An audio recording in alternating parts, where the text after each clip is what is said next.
Hi guys, when it comes to dating, would you choose one Ferrari or three Mercedes? Well, if you're smart, you'll know that the Ferrari always appreciate over time, whereas Mercedes depreciate all the time. And also, it takes way more energy and way more problems and lower return of investment if you have like a three Mercedes instead of one Ferrari. So if you want to date smarter, you should always invest your time, your energy in the Ferrari woman. She's not only going to bring you the looks, she's also going to bring you so much more than you can ever imagine. Now, you always need to know that we all have very limited time and resources. So we got to use them and deploy them very wisely. Not everyone is meant to ride with us forever. Some people are just chapter companions of a certain chapter of our life.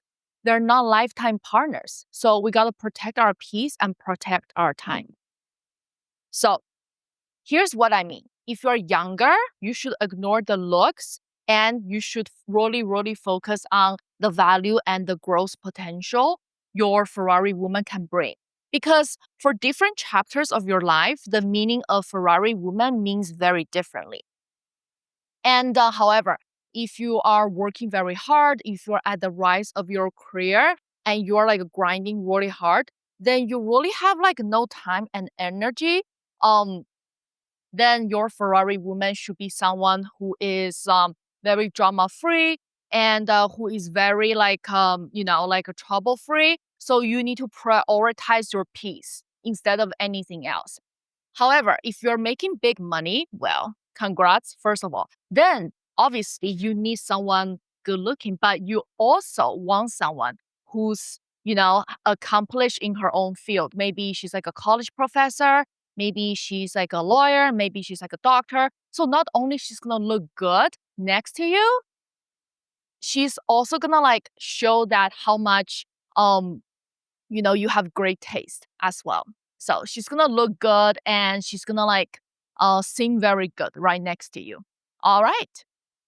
So basically, the strategy is during different chapters of your life, you just need to pick that one trait you really need. As for the rest, it's not really that important.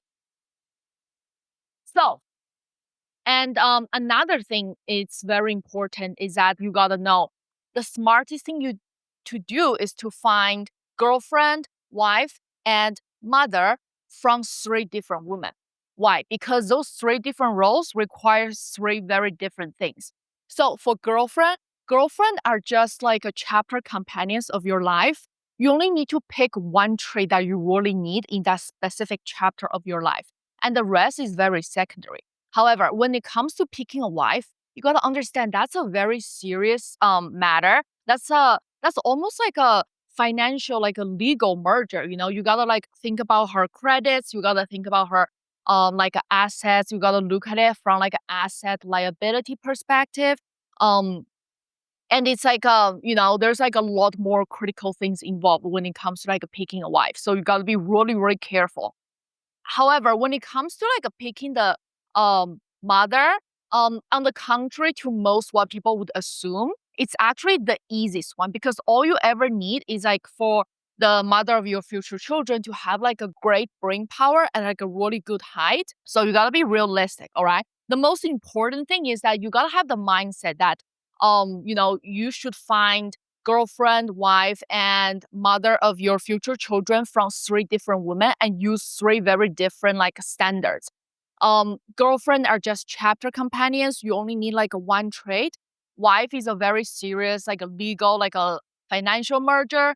Whereas mother is the easiest one to pick. You just need her to have like a good brain power and like a really good height. Um, and the most important thing to remember is that whenever like the chapter ends, don't drag it out. Just move on with the next. All right. Now, the important thing is